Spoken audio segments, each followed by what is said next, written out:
O vídeo que você está assistindo é um dos vários materiais disponibilizados gratuitamente pelo projeto Espiritizar e que são patrimônio do movimento espírita e da humanidade. Na descrição do vídeo, você encontra indicação de outros materiais relacionados a este assunto. Você pode aprofundar seus estudos e colaborar com a manutenção deste projeto iluminativo, adquirindo os livros, DVDs e MP3 do projeto Espiritizar em www.livrariaespiritizar.com.br. Encontre mais materiais como este e fique por dentro da agenda de palestras e seminários transmitidos ao vivo em www.espiritizar.org.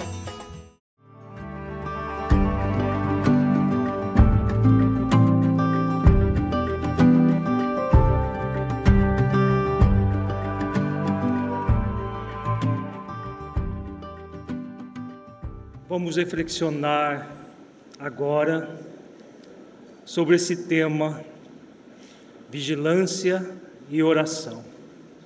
Mais um convite terapêutico de Jesus, expresso por todo o seu Evangelho. Jesus foi o maior incentivador da meditação e da oração, como terapêutica de aprimoramento espiritual. Por todo o Evangelho, o vemos nos ensinando a vigiar e orar. Em Mateus, capítulo 26, versículo 41, vigiai e orai, para que não entreis em tentação. Aqui nós temos, como falamos ontem à noite, dois convites com vocação. Quando o modelo e guia se refere no imperativo, ele está nos convidando a uma prática eminentemente consciencial, extremamente necessária para que possamos evoluir e crescer. Vigiai e orai. Então, o que é vigiar? O que é orar? Vamos refletir sobre o significado da vigilância utilizando este esquema aqui. Nós estamos vendo esse círculo onde consta a palavra vigilância e mais duas palavras, meditação, reflexão. O que significa a vigilância? O vigiai que Jesus ensina. É a recomendação para que nós façamos uma observação amorosa de nós mesmos. A todo momento, somos convidados a nos observar intimamente, a essa vigilância interior. O que significa essa vigilância? Muitas pessoas mudam inclusive o verbo. Policiai. Nunca vi essa palavra no Evangelho de Jesus. Policiai e orai não existe. Muitas pessoas dizem, eu tenho que me policiar o tempo todo, porque senão eu faço coisa errada. Será que tem diferença? Policiar e orar e vigiar? Vejamos, o vigia não usa nem arma, no caso da profissão. O policial usa arma, o vigia não, por lei. O vigia, ele só observa. Isso no caso da profissão. Trazendo da profissão para a nossa realidade consciencial. O que seria policiai? O processo de policiamento seria um movimento coercivo no qual nós entramos num processo de, o tempo todo, estar nos coibindo atos que, caso contrário, dariam errados. Mas vamos analisar o convite terapêutico à luz da lei divina. Conforme nós dissemos ontem na nossa exposição, tudo que o Espírito faz tem como base uma lei. Que lei é essa? Lei de liberdade. Como que é possível a liberdade se nós nos coibirmos determinadas ações? Eu não posso agir assim. Está acontecendo alguma questão consciencial aí? Na pessoa que se proíbe algo? Está havendo exercício de discernimento? Também não.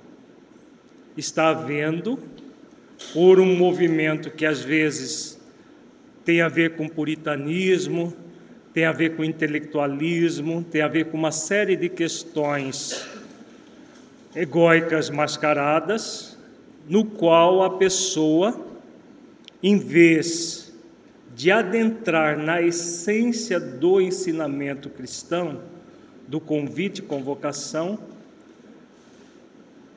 age como quem quer se impor um processo, e não como alguém que quer se entregar a um processo. Nós vimos ontem, e hoje Lacordaire repetiu novamente, a questão da entrega às leis divinas, da entrega a Deus.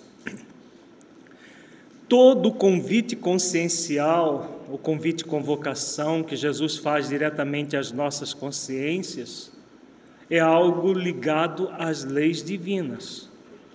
Como é algo ligado às leis divinas, devemos observar, por uma questão do dever consciencial, exatamente uma harmonia com as leis. Então, o vigiai é um processo que envolve a meditação reflexiva, que é exatamente o exercício do discernimento. No capítulo do Livro dos Espíritos, que fala sobre o bem e o mal, os benfeitores dizem que o bem é tudo aquilo que está de acordo com as leis divinas, e o mal, tudo que está contrário às leis divinas. Se nós, a pretexto de evitarmos um mal, agimos contrariando a lei de liberdade dentro de nós, na nossa própria consciência, que bem é esse que nós estamos querendo? Se nós, para evitar um mal, por exemplo, evitar um mal para fora, fazer o mal a alguém, nós nos proibimos determinadas ações. E muita gente acha que isso é meritório. Eu vou me proibir, eu me imponho isso, me reprimo intensamente, mas eu não faço nada para fora. Se nós estamos contrariando a lei de liberdade, estaremos realizando o mal. Só que, em vez de ser o mal para fora, estaremos criando o mal para dentro.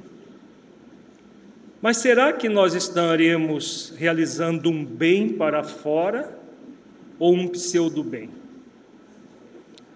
É possível o mal produzir um bem?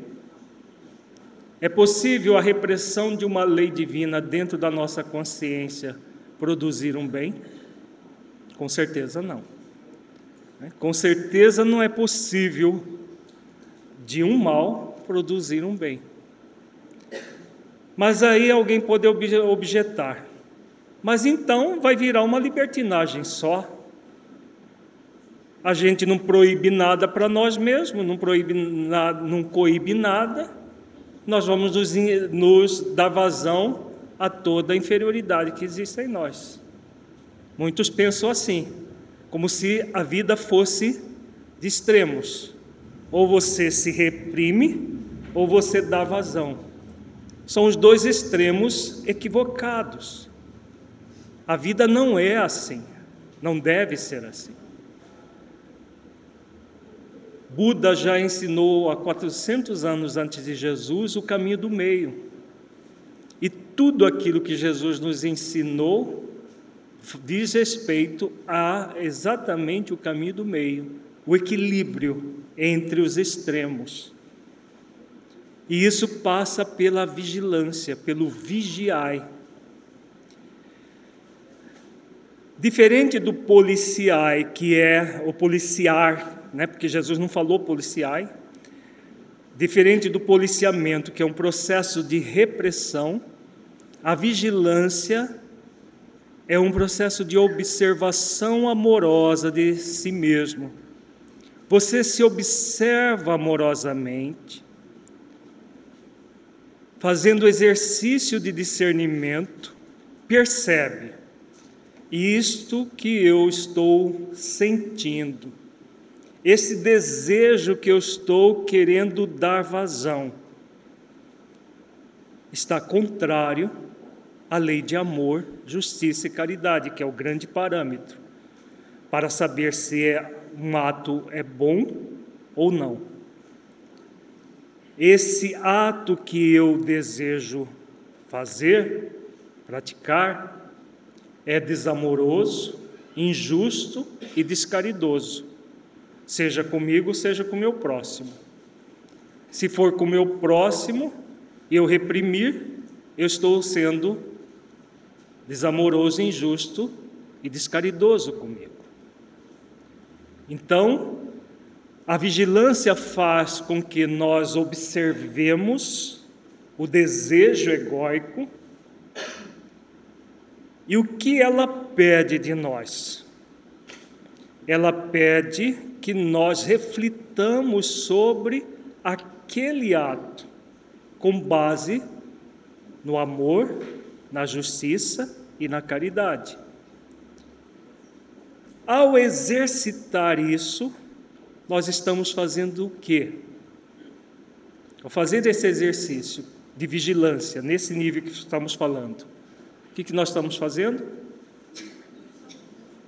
Cumprindo a lei de liberdade, exercitando a virtude que ilumina o livre-arbítrio, que é o discernimento. O apóstolo Paulo nos ensina isso na Epístola aos Coríntios de uma forma magistral. Tudo nos é lícito, mas nem tudo nos convém. Todas as coisas nos são lícitas, mas nem todas edificam, ensina o apóstolo Paulo. Lícita porque estão de acordo com a lei de liberdade. É lícito que nós façamos qualquer tipo de escolha, mas como falamos ontem, toda escolha, a partir da lei de liberdade, nos remete à lei de responsabilidade, que vai nos remeter à lei de causa e efeito.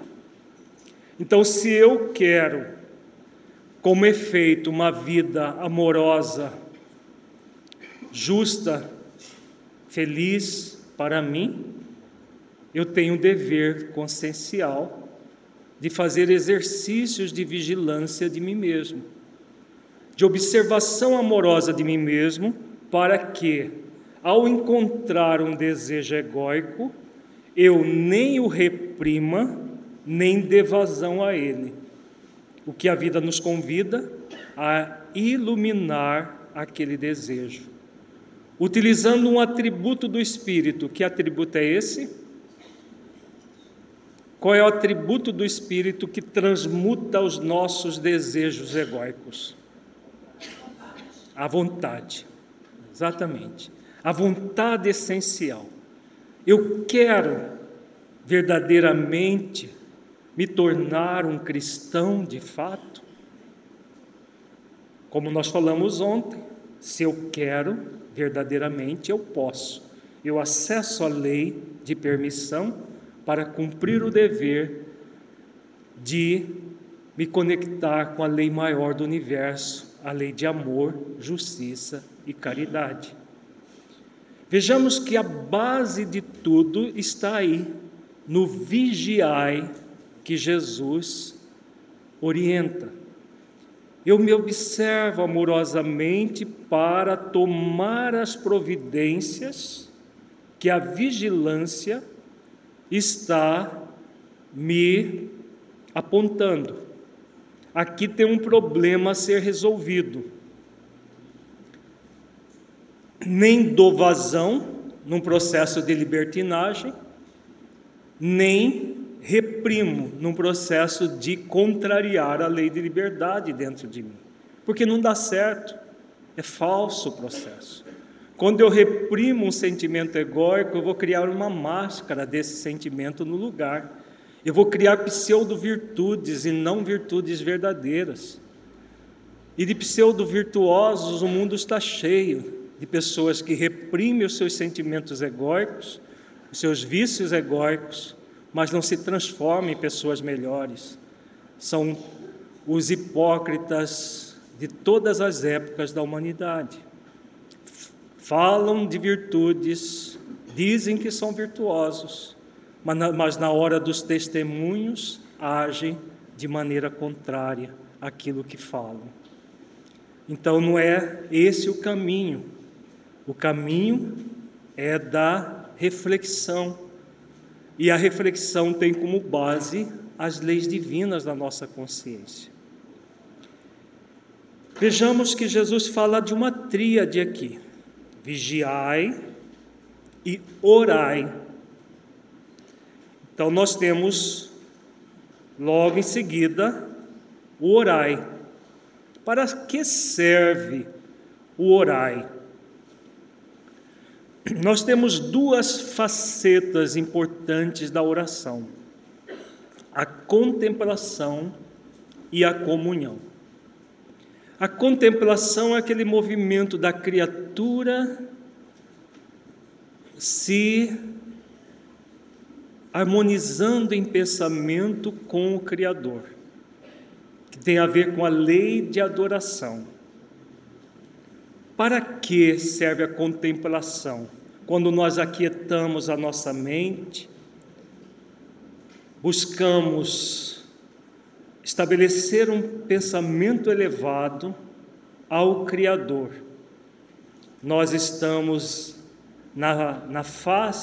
diante da face, contemplação da oração. Você aquieta sua mente, as suas angústias, e eleva o pensamento em oração. Para quê? Para entrar em comunhão com Deus. Comunhão da criatura com seu Criador. Do Filho de Deus com o Pai. Como Jesus ensina muito bem na oração do Pai Nosso, que nós refletiremos sobre ela daqui a pouco. Então essa é a faceta do orai que Jesus ensina. Mas será que o orai, ele é apenas isso? Vejamos que ele coloca o terceiro elemento dessa tríade de convites terapêuticos: vigiai e orai para que não entreis em tentação, ou não cairdes em tentação. Temos o terceiro elemento ali, que é a tentação. Onde está essa tentação?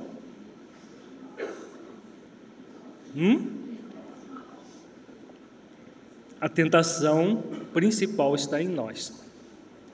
As questões externas apenas estimulam aquilo que é interno, as tendências que trazemos dentro de nós. Então nós acrescentamos na questão da oração, uma face que é a da ação transformadora. Porque tudo isso não é passivo. Há muitas pessoas que ainda têm uma ideia de que oração é algo passivo. Eu entro em comunhão com Deus, peço uma série de coisas e fico esperando de braços cruzados Deus atender o meu pedido. E tem muita gente que utiliza esse pensamento e ainda fala que Jesus é que ensinou. Tudo que pedirdes a Deus em meu nome será atendido. Na verdade, quando Jesus fala que tudo que pedirmos em nome dele será atendido. Mas o que significa pedirmos em nome dele? É dizer, Jesus me mandou pedir para o Senhor fazer isso e isso. E aí dá uma lista, como se Deus fosse um serviçal nosso. Para pedir em nome de Jesus é preciso estar em plena comunhão com Ele. E como que se entra em comunhão com Jesus? Não é por meio das leis divinas? Somente cumprindo as leis divinas, amando-as, respeitando-as, exercitando todas as leis por meio da prática das virtudes, é que nós estamos agindo em nome de Jesus. E quando a pessoa age dessa forma, ela realiza petitórios incessantes para Deus? Se ela está assim? Não. Ela compreende que as questões da vida, ela vai pedir algo a Deus, sim, e Deus sempre vai oferecer, conforme está lá no livro dos Espíritos. O que Deus sempre vai nos oferecer para que nós nos libertemos da tentação, das tentações? As forças. Paulo de Tarso também ensina isso com muita maestria. Tudo posso naquele que me fortalece. Então vejamos que o processo do vigiar e orar, ele vai passar por essa tríade, que é uma tríade de libertação interior. Não é um processo mágico, fácil, que se resolve com palavras recitadas, mas com ações profundas dentro do espírito. Primeiramente, a vigilância para observar amorosamente tudo aquilo que somos convidados a mudar dentro de nós. Santo Agostinho coloca o método que ele usava na questão 919A de O Livro dos Espíritos, que é exatamente o método de meditação, reflexão, passar em revista. E toda a forma como Santo Agostinho coloca lá é extremamente amorosa. Quando você observar qualquer limitação, qualquer dificuldade, você nem se julga e se condena por causa dessa limitação, nem se justifica no sentido de que ficar fugindo da limitação para continuar dando vazão a ela, mas se observa amorosamente, de uma forma tranquila. Ao realizar isso, nós encontramos os elementos a serem transformados em nós. E a oração vai ser o grande instrumento de auxílio para que nós nos fortaleçamos na ação transformadora. E o que é essa ação transformadora que nos liberta das tentações? Transformar o quê? Os vícios, exatamente. As viciações em virtudes. Essa é a ação transformadora. Nós oramos para que Deus nos auxilie a transformar as viciações que trazemos em nós. Nós observamos, reconhecemos que existe a limitação e, a partir daí, tomamos as providências para exercitar gradualmente a superação dessas limitações. É a faceta transformadora da oração, oração-ação no dia a dia. Então, vigia e ora, vigiai e orai para que não entreis em tentação. O tempo todo fazendo esforços. Vai chegar um momento que as tentações vão se diluindo, até que desapareçam. Não vai acontecer numa existência apenas, mas em várias existências para que isso ocorra, até que alcancemos, por exemplo, a posição de espíritos superiores e depois de espíritos puros, em que todas as tentações se diluem, todas as viciações desaparecem. Então, isso é a essência do vigiai e orai. Agora vejamos como que o processo da oração vai acontecer. Mateus capítulo 6, versículos 5 a 8. Jesus orienta como deve ser a oração dentro de nós. E quando orares, não sejas como os hipócritas, pois se comprazem orar em pé nas sinagogas e às esquinas das ruas, para serem vistos pelos homens. Em verdade vos digo que já receberam o seu galardão. Mas tu, quando orares, entra no teu aposento e, fechando a tua porta, ora a teu Pai, que vê o que está oculto, e teu Pai, que vê o que está oculto, te recompensará. Vejamos que aqui nós temos um versículo bastante simbólico. De que Jesus está falando? Do nosso quarto de dormir? O nosso íntimo. Podemos estar numa praça pública, podemos estar aqui num salão repleto com 300, 400 pessoas juntos. E podermos estar dentro do quarto orando como hipócrita, e aqui orando dentro do próprio aposento. Porque, na verdade, não se trata de atitudes exteriores, mas de atos interiores. Tu, quando orares, entra no teu aposento.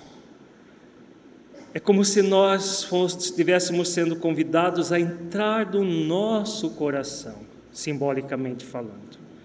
Entrar no coração. E ali, nesse ambiente afetivo dentro de nós mesmos, nós vamos fechar a porta. O que seria fechar a porta? Reconhecer tudo aquilo que trazemos em nós. As portas fechadas. O que significa? Na nossa intimidade. E qual é a parte mais íntima do nosso interior? A nossa consciência.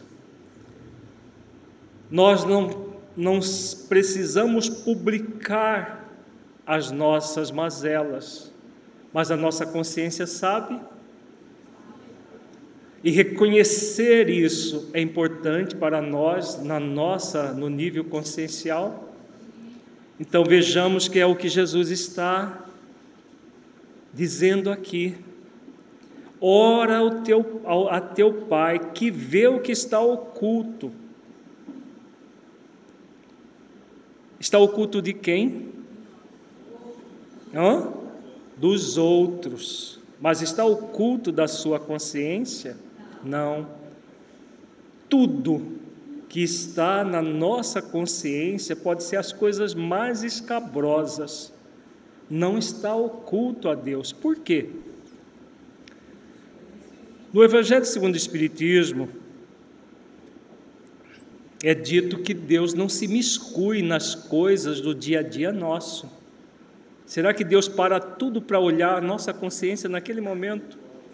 Para tudo que Ele está fazendo no universo, para olhar especificamente para nós naquele momento que estamos orando. Só que são bilhões e bilhões e bilhões e bilhões de pessoas no universo todo fazendo a mesma coisa. Então, o que é esse ver o que está oculto? Inclusive, o evangelista colocou o está, isso aqui é do original, não sei se é original lá, o está em itálico. Significa uma especialidade da palavra. Por que não está oculto? Por causa das leis na nossa consciência. Como Deus se manifesta em nós, se miscuindo na nossa vida, ou Ele criou leis que estão na nossa consciência e essas leis é que fazem com que nós estejamos em sintonia ou não com Ele. São as leis. Então, aquilo que está oculto, não está oculto de Deus, claro, Ele é o Criador do universo, onipotente, onipresente, onisciente, nada está oculto realmente de Deus, mas a questão não é com Deus, é conosco, é com nós mesmos, aqui dentro, é que acontecem as tentações, acontecem tudo aquilo que está oculto. E quando nós observamos aquilo que está oculto, dessa forma, com base nas leis, na lei de amor, justiça e caridade, o que nós vamos fazer com aquilo que está oculto? Aquilo que está oculto vem para a luz. Não é o que Jesus ensina? Em que momento Jesus fala sobre isso? Não coloqueis a candeia embaixo do alqueire, mas colocai-a no velador, para que ilumine todas as partes da casa. De que Jesus estava falando nessa parábola? Numa visão consciencial. Ele estava falando das partes mais ocultas da nossa consciência. Então, aquilo que está oculto deve vir à luz. Para quê? Para que nós trabalhemos. É exatamente a ação transformadora. Se nós observamos o que está oculto, colocando luz sobre o que está oculto, e o colocar luz é o quê? Se eu tenho uma viciação egóica que é sombra, uma virtude aqui que é luz, projeto luz sobre a sombra se dilui. Se o orgulho que eu trago dentro de mim, oculto dentro de mim, eu percebo as nuances desse orgulho e projeto a luz da humildade nesse orgulho, eu estou diluindo gradualmente esse orgulho.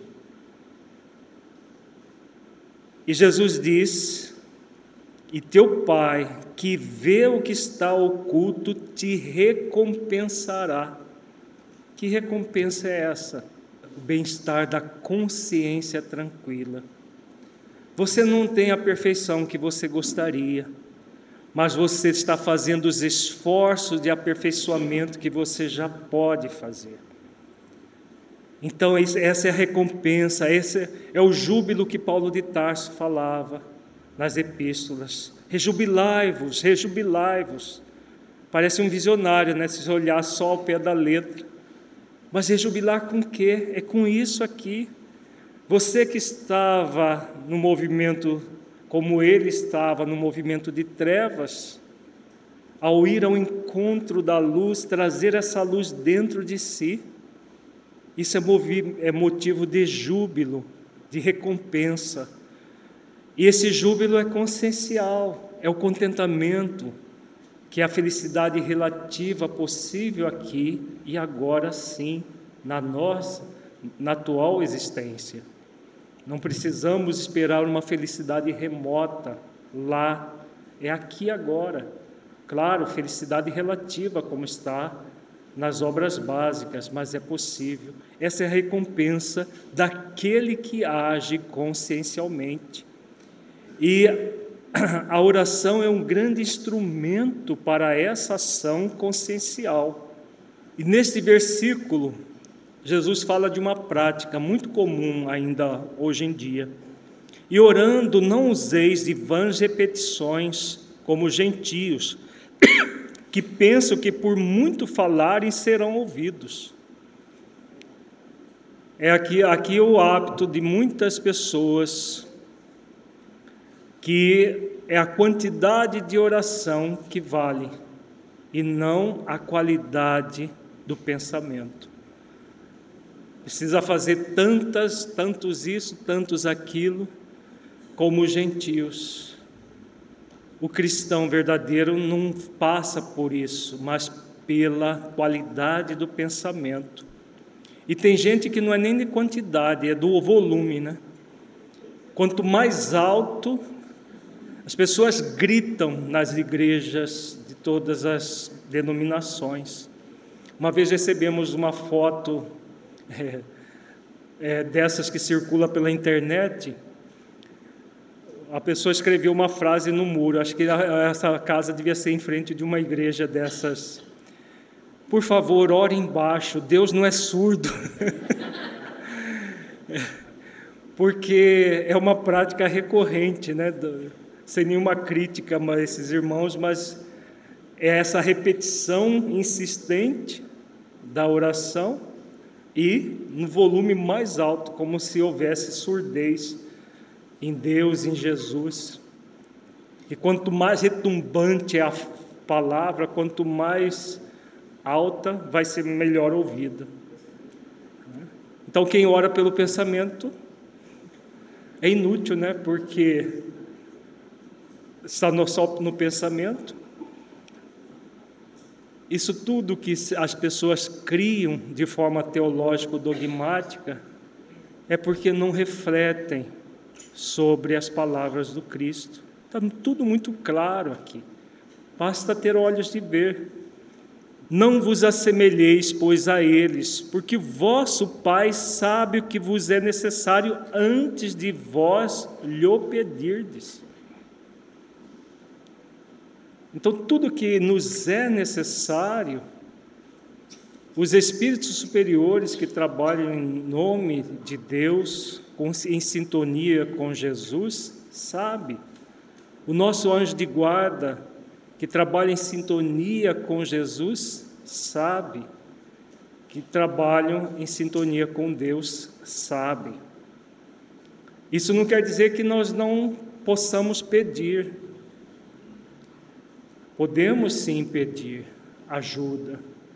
Agora é preciso saber o que pedir e como pedir.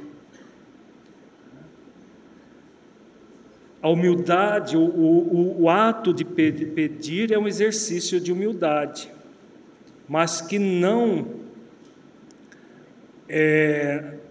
se deve se transformar num petitório insistente, que aí fica sem sentido esse petitório. E além de pedir, somos convidados a agradecer e a louvar a Deus também, como os outras formas de se dirigir a Deus na lei de adoração. Vejamos agora em Lucas capítulo 18, versículos 10 a 13, a parábola do fariseu e do publicano, que Jesus novamente se refere à oração. 2 homens subiram ao templo a orar. um fariseu e outro publicano. O fariseu, estando em pé, orava consigo desta maneira: ó Deus, graças te dou, porque não sou como os demais homens, roubadores, injustos e adúlteros, nem ainda como este publicano. Humilde ele, né? Essa é a postura bem típica do fariseu, né? O tempo todo se comparando com os outros e se colocando numa posição superior. É a postura típica do fariseu da época de Jesus e dos muitos fariseus que existem até hoje na sociedade humana. Jejuo 2 vezes na semana e dou os dízimos de tudo quanto possuo. Vejamos que ele só está falando de práticas exteriores, aquelas que são as mais fáceis de serem feitas. O publicano, porém, estando em pé, de longe, nem ainda queria levantar os olhos ao céu, mas batia no peito, dizendo: ó Deus, tem misericórdia de mim, pecador. Digo-vos que este desceu justificado para a sua casa, e não aquele, porque qualquer que a si mesmo se exalta será humilhado, e qualquer que a si mesmo se humilha será exaltado. Então vejamos que o publicano era visto como uma pessoa de má vida, de má influência. O fariseu, pela sociedade judaica da época, era um sacerdote, era uma pessoa, nem todos sacerdotes, mas uma pessoa digna, porque era a casta da sociedade hebraica da época. Mas um focado na hipocrisia e o outro reconhecendo todas as limitações que trazia em si mesmo. E ao reconhecer essas limitações, trabalhando no processo de humildar o seu orgulho, as suas limitações, todas as suas mazelas, exercitando ali verdadeiramente as virtudes. Então esta parábola nos remete a como nós podemos orar. Nós percebemos aqui 2 tipos de prece muito nítido. É claro que prece no sentido genérico do termo, porque uma delas nós não poderíamos considerar exatamente uma prece, porque oração é aquele movimento de contemplação e comunhão com Deus. Não é um movimento de recitar palavras. Mas, de uma forma analógica, podemos dizer que haveria uma oração egóica. Na oração egóica, é a oração como máscara, ou realizada sob a forma de barganha com Deus, ou no estado de desespero, em que a pessoa que ora dá ordens para Deus, dá ordens para Jesus resolver os seus problemas.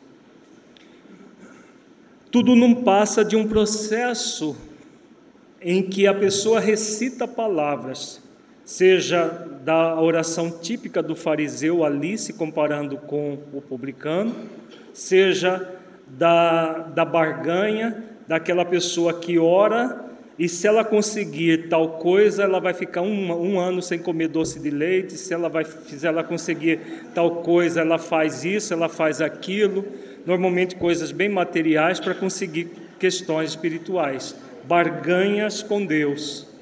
É puramente egóica isso. Ou naquele estado de desespero em que a pessoa, em vez de reconhecer que as aflições, como nós dissemos ontem, ela mesma que causou, ela entra no estado de desespero e aí revoltada praticamente dá ordens para Deus, para Jesus, para os anjos, para os santos resolverem os seus problemas.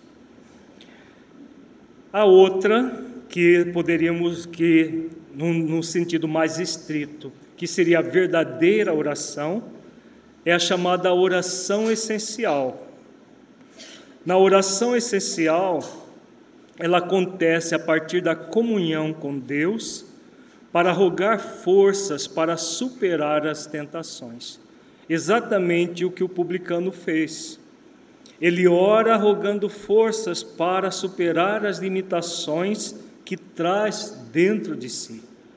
Vigiai e orai para que não entreis em tentação. Então, todo esse movimento do Espírito, rogando forças para superar. E quando ele supera qualquer limitação que se esforçou, ele agradece. Ele não fica cheio de si, achando que ele é o bom por ter feito isso. Ele reconhece que sem a ajuda superior, ele não conseguiria realizar tudo aquilo. Então ele agradece, ele louva. É a oração no nível mais profundo e a verdadeira oração. Vejamos agora no outro gráfico como que acontece essa oração essencial, que é imprescindível para que nós exercitemos e aí sim consigamos vigiar e orar para não entrar em tentação. Nós temos aqui no primeiro círculo deste gráfico a vontade. Por que a vontade? É a vontade que é o atributo do Espírito ligado à lei, vimos agora há pouco, lei de liberdade.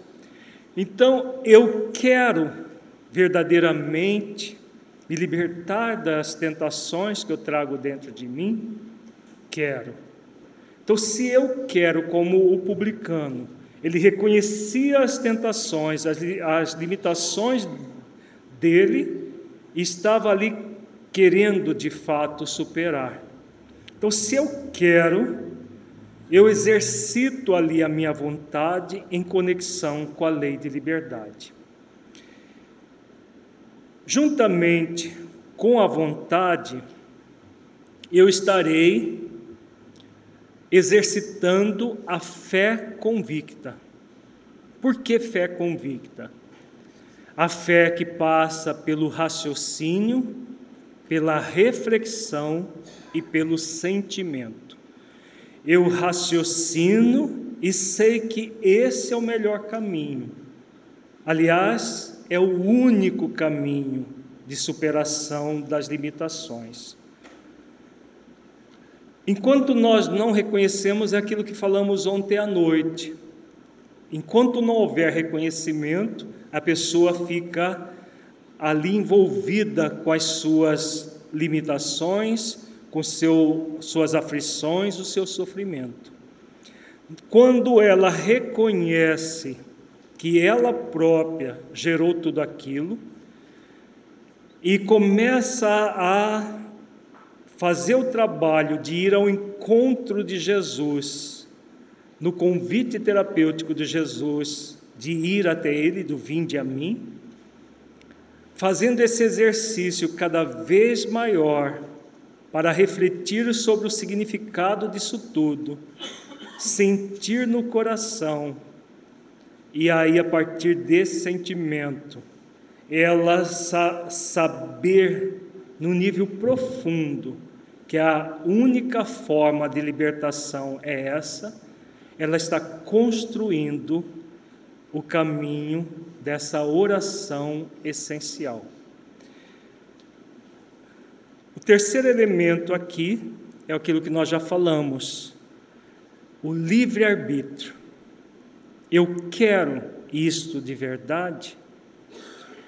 Vontade, fé convicta, em sintonia com o livre-arbítrio bem direcionado, a partir do exercício da virtude do discernimento, vai gerar como resultado essa oração essencial. Vejamos que a oração essencial é um instrumento do Espírito, não para resolver os seus problemas, mas para que Ele possa, utilizando do seu livre-arbítrio, colocando o atributo da vontade plena a seu favor, a partir da fé convicta, Ele possa se fortalecer cada vez mais pela oração para superar as limitações que traz em si mesmo. Todos nós podemos fazer isso. Todos nós fomos criados para isso. Basta que nós iluminemos o nosso querer, o nosso livre-arbítrio, pela prática da virtude do discernimento. Para concluir, vamos refletir brevemente sobre a oração do Pai Nosso, em Mateus capítulo 6, versículos 9 a 13. Essa oração ela está toda estudada no livro O Poder Terapêutico da Fé, da Meditação e da Oração, da editora Espiritizar, de nossa autoria. Nós vamos fazer uma reflexão breve pelo tempo, mas é um capítulo do livro que deve ter umas 30 páginas, só sobre a oração do Pai Nosso. É uma síntese da oração essencial. Jesus, em cada fragmento de frase da oração do Pai Nosso, Ele nos dá orientações profundas de como orar de forma existencial, de forma essencial. Portanto, vós orareis assim: Pai nosso que estás nos céus, santificado seja o teu nome. Venha a nós o teu reino. Seja feita a tua vontade, assim na terra como no céu. O pão nosso de cada dia dá-nos hoje, e perdoa-nos as nossas ofensas, assim como nós perdoamos aos nossos ofensores. E não nos deixeis cair em tentação, mas livra-nos do mal. Vamos voltar aqui e refletirmos cada trecho da oração. Pai nosso que estás nos céus. Quando Jesus ele se refere a Deus como Pai, qual era o grande objetivo dele? Transformar Deus num velhinho lá no céu, como a visão antropomórfica de Deus, teológico-dogmática, gerou? Não. Não era esse o objetivo, muito pelo contrário. Até as palavras que ele usa, estás nos céus. Vejamos que no versículo seguinte, ele usa terra e céu, mas no primeiro, está nos céus. Tem diferença o plural e o singular disso aqui? Um pai que está nos céus está em toda parte, não é? Céus aqui não é a abóboda azul que nós vemos aqui na Terra.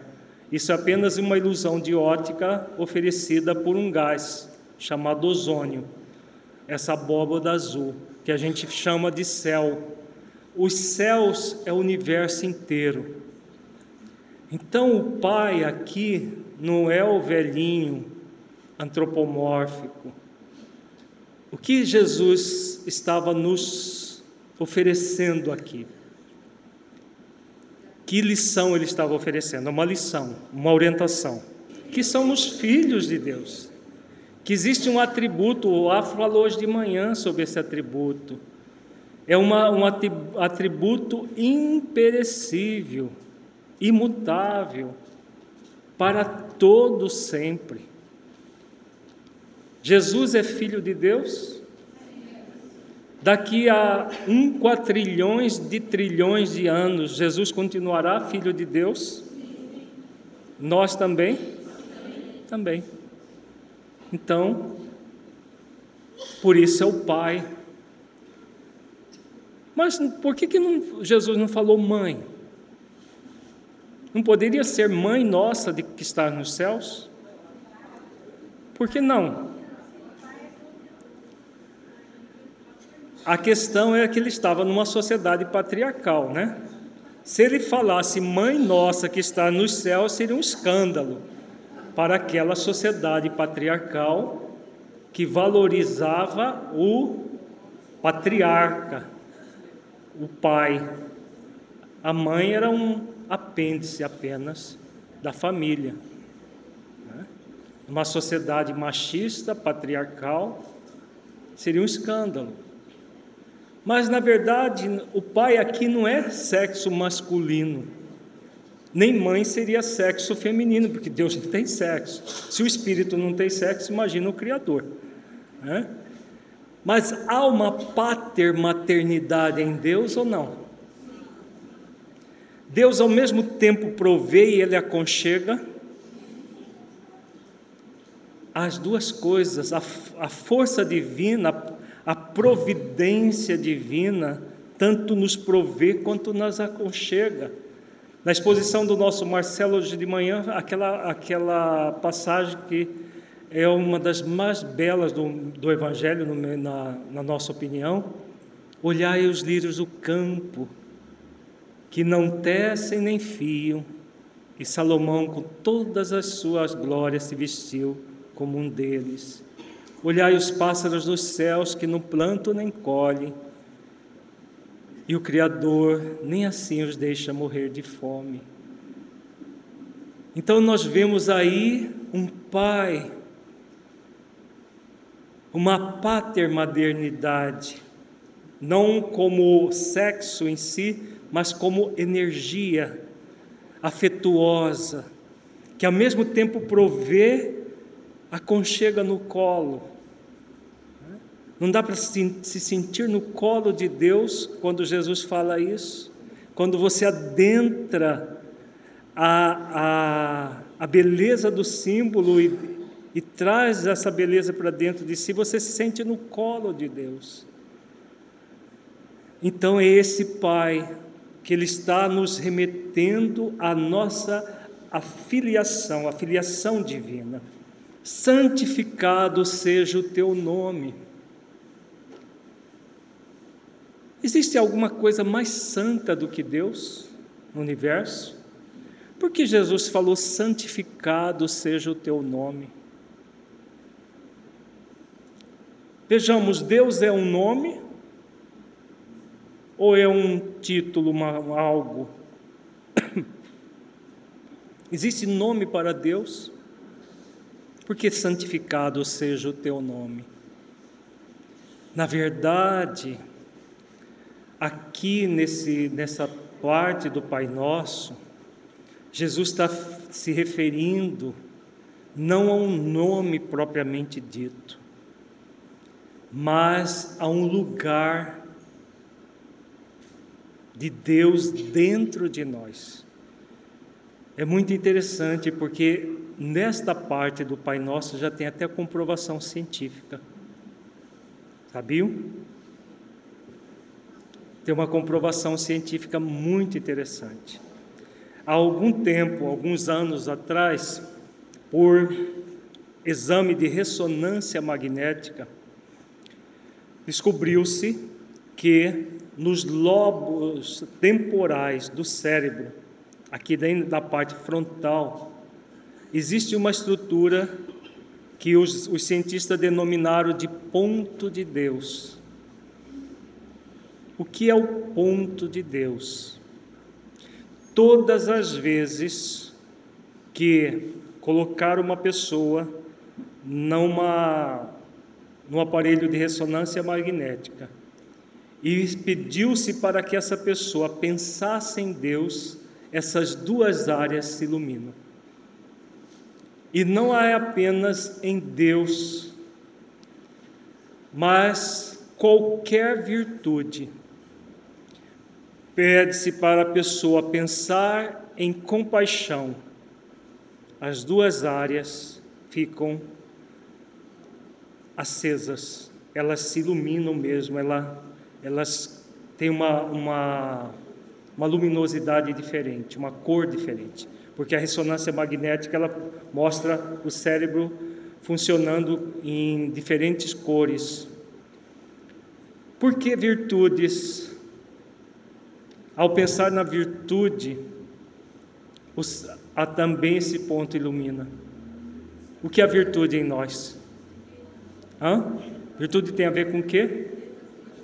Com as leis divinas. Infelizmente, os cientistas ainda não chegaram nas leis divinas, porque se eles pedissem para a pessoa, pensa na lei de amor, justiça e caridade. Imagina, né? O cérebro ia sair faísca.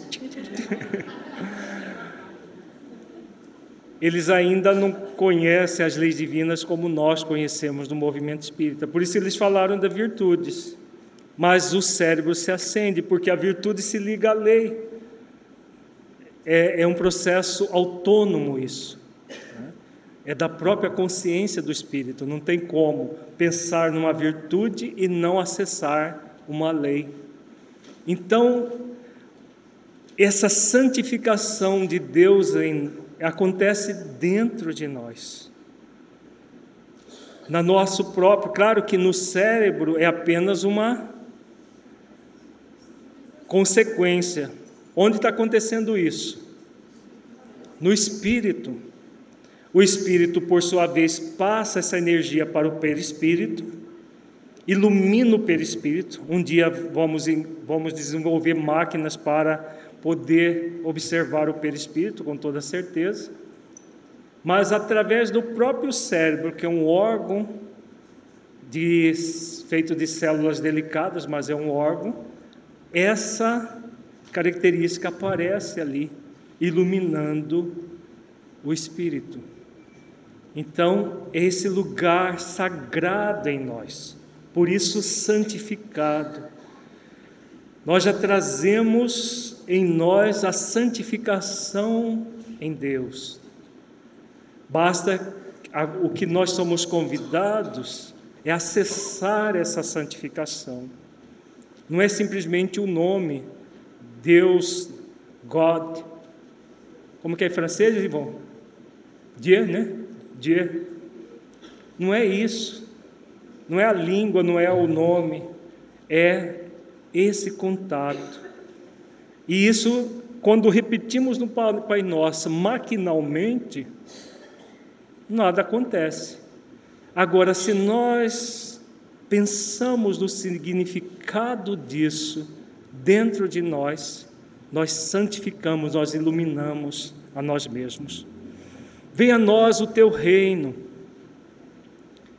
O que é isso? Ver a nós o reino de Deus. Jesus não disse que o reino de Deus está dentro de nós? Se o reino de Deus está dentro de nós, como que ele vai vir até nós? Numa outra passagem que o Marcelo também estudou hoje de manhã, buscai o reino de Deus e a sua justiça. Quando Jesus disse o reino de Deus está dentro de vós, ele estava se referindo a quê? As leis e as virtudes para se cumprir as leis. Então, vir a nós o teu reino significa o quê? Exatamente o que está de forma não alegórica lá no Livro dos Espíritos, na questão 115, quando Allan Kardec, os benfeitores dizem a Allan Kardec que nós somos criados simples e ignorantes e que temos uma missão, que é a de conhecer a verdade para nos aproximarmos de Deus. Essa aproximação é exatamente buscar o reino de Deus e a sua justiça, buscar a conexão com as leis divinas da nossa consciência, exercitando as virtudes do Espírito imortal. Quando nós fazemos isso, nós estamos em sintonia com a vontade de Deus, porque não foi para isso que Deus nos criou, está lá novamente na questão 115. Deus nos criou para a pura e eterna felicidade. Então, é essa vontade de Deus, assim na terra como no céu, em todas as situações da nossa vida, mesmo na vida cotidiana aqui, transitória do planeta, até as questões transcendentes do Espírito. Nós somos convidados a cumprir a vontade de Deus, que sejamos felizes, fazendo esforços para conectar a vontade divina com a nossa vontade. Ou melhor dizendo, conectar a nossa vontade com a vontade divina, que é o reino de Deus vindo até nós, porque é da vontade de Deus que sejamos felizes. Mas essa felicidade é uma conquista nossa que vai acontecer pelos exercícios circunstanciais na Terra, em cada existência, e os exercícios existenciais para todo sempre no céu. Aqui o céu já não é mais os céus, o universo. O céu aqui é a nossa própria consciência. Desde as questões circunstanciais até as questões existenciais da vida. O pão nosso de cada dia dá-nos hoje. Será que Jesus aqui está falando do pão feito de trigo? Não. De que pão ele está falando? Do pão que é imperecível. Ele não estava falando do pão do corpo. O pão de cada dia é o pão do amor. Aqui especificamente o exercício do alto amor. Esse exercício do alto amor que nos alimenta dia após dia. É o alimento mais sagrado e mais significativo do Espírito imortal. E perdoa-nos as nossas ofensas, assim como nós perdoamos aos nossos ofensores. Aqui Jesus nos convida ao exercício do perdão. Deus perdoa, não perdoa. Por que Deus não perdoa? Porque Ele não se ofende. Só precisa perdoar quem se ofende. E por que Jesus diz, perdoa-nos as nossas ofensas? Significa que nós ofendemos Deus e Ele deve nos perdoar? O que significa isso do ponto de vista consciencial? Se Deus é o absoluto e Ele não se ofende com as nossas mazelas, tem a ver com auto-perdão, exatamente isso, Neuber. Por quê? Porque a ofensa acontece na nossa consciência. Nós ofendemos as leis na nossa consciência e não Deus. São as leis na consciência. Então, o que é o perdão divino, se não a lei de reparação que também o Afo falou hoje de manhã? Reparação que está lá no livro O Céu e o Inferno. Arrependimento, expiação e reparação, porque o perdão ele é uma anulação e não uma graça, diz Allan Kardec no livro Céu e Inferno. Porque o perdão, se fosse de Deus para nós de uma forma simplesmente receptiva, que nós recebêssemos o perdão, ele não seria uma anulação. Ele é um processo consciencial como uma anulação das ofensas que nós fazemos contra as leis divinas dentro de nós. E aí, na segunda parte da frase, assim como nós perdoamos aos nossos ofensores. Então, tudo aquilo que vem de fora de nós é resultado do quê? Daquilo que nós fazemos dentro de nós. Se nós temos o hábito de exercitar o auto-perdão, nós vamos ter mais facilidade de perdoar os outros. Se nós não fazemos exercícios de auto-perdão, perdoar os outros vai ser impossível, porque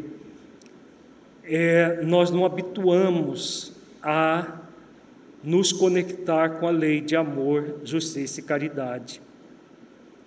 E concluindo, não nos deixeis cair em tentação. Novamente, nós estamos diante da tentação. Ele fala da tentação no vigiai e orai para não cairdes em tentação, e aqui não nos deixeis cair em tentação. Então significa que Deus que nos deixa cair? Não é Deus que nos deixa cair em tentação. E é Deus que não vai nos deixar cair em tentação? Então, de que Jesus está falando aqui? Novamente, das questões conscienciais que dizem respeito às leis divinas, que nós vamos fazer exercícios, aqueles exercícios que colocamos no início da nossa exposição. A vigilância, para que você observe as causas da tentação, a comunhão, a contemplação e a comunhão para rogar forças de Deus, para você fazer esforços, para não cair. O não cair é fruto do seu esforço. Significa que é possível cair. Quando nós caímos, o que é o convite? Levantar e continuar caminhando, quantas vezes forem necessárias, fazendo todo um trabalho de ação transformadora, até que nós não caiamos mais. Se eu entro naquela proibição que nós falamos inicialmente, eu vou entrar num processo contrário à lei de liberdade. Mas livra-nos do mal. Qual é o maior mal que o espírito imortal pode fazer para si mesmo? Não cumprir as leis divinas? Tem a ver com isso. Quem não cumpre a lei divina permanece de que forma? Permanece ignorante. O maior mal que nós podemos fazer conosco é permanecer na ignorância. Nós somos criados simples e ignorantes, está lá na questão 115. E temos a missão de conhecer a verdade. Então, se nós não exercitamos essa missão, nós vamos permanecendo no mal. Agora, se nós fizermos os esforços para conhecer as leis, amá-las e praticá-las, aí sim nós vamos nos libertando desse mal da ignorância. Vejamos que a oração, ela não é um processo de um convite a ficar na passividade, ao contrário, entrar em plena comunhão com Deus para que Deus nos fortaleça no esforço da ação transformadora. E aí todas as limitações que trazemos vão se diluindo ao longo do tempo e o espírito vigilante e que ora vai evoluir e crescer usando esses dois instrumentos fundamentais na nossa vida. Muita paz a todos.